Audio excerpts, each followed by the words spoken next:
नकवी साहब, अब डॉक्टर आरिफ अलवी साहब हैं, अब डॉक्टर गैस का नहीं बताएगा तो और मैं और आप बताएंगे गैस हो जाए तो फिर उसको रिलीज करने के मुख्तलिफ तरीके इस्तेमाल किए जाते हैं। सेंटर साहब ने बताया हल्की फुल्की सीटी बचती रहती है। तो ये अभी आपसे सवाल ये है कि आपने खबर दी थी कि 31 अगस्त तक मामला कुछ होने हैं, ना हुए तो एक शरीफ इन शरीफ की बजाय एक और आ जाएगा। जावेद लतीफ साहब बता रहे हैं कि कुछ मजीद होने जा रहा है। तो जरा थोड़ा सा डॉट्स कनेक्टिंग हमारे लिए कर दे, काबिल एहतराम है हमारे लिए। आप खबरें आपके पास, हमें पता है कि सब जगह से पहुंच रही हैं। अच्छा देखिए, अभी ये जो डिबेट हो रही है इसका थोड़ा सा जायजा लेते हैं, लफ्जाजी से हट के बात करते हैं और रियलिटी पे बात करते हैं।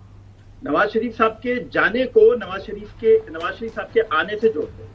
नवाज शरीफ साहब पाकिस्तान आए और एक तासुर था कि नवाज शरीफ साहब वजीर आजम बनेंगे, और फिर वो वजीर आजम नहीं बने। कहा गया कि उनको सादा अक्सरियत नहीं दी, जानबूझ के ऐसा किया गया।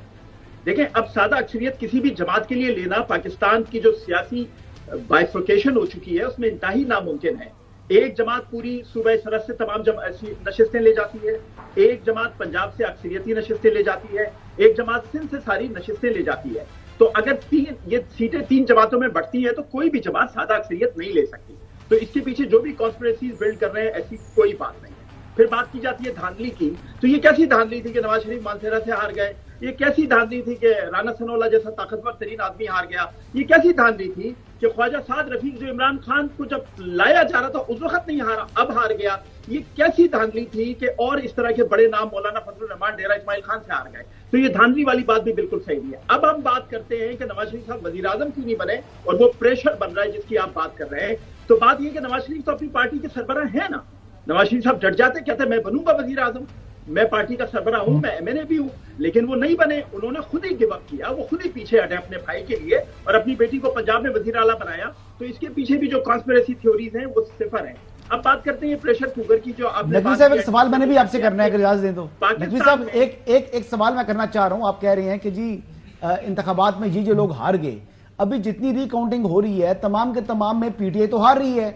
तो जनरल फैज हमीद का जो नेटवर्क था वो तो यही बताया जा रहा है कि जो पोस्ट रिटायरमेंट उन्होंने जो खिलाफवर्जी की वो तो सारा ये काम कर गए। मैंने यही बात की ना, जो लोग धांधली का इल्जाम लगा रहे हैं वो सच देख रहे हैं आप, एक बात। लेकिन जो प्रेशर कुकर की बात जो बार बार की जा रही है, चाहे किसी ने भी की हो, एंटी एस्टेब्लिशमेंट बयानिए की अब पाकिस्तान में जगह नहीं है।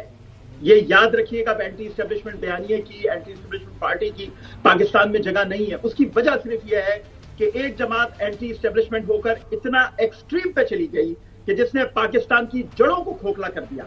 अब कोई भी जी शऊर सियासी जमात कभी भी इस तरह का खेल पाकिस्तान के साथ नहीं खेलेगी। जी बिल्कुल सही बता रहे हैं नकवी साहब के मियां साहब को पता है कि मौजूदा हालात में सियासत किस तरह करनी है, और सेनेटर साहब ने हमें बता दिया है कि इसीलिए वो प्रेशर अब बनने नहीं देते। मुख्तलिफ औकात में वो सीढ़ी बजती रहती है और वो प्रेशर वेंट आउट करते रहते हैं।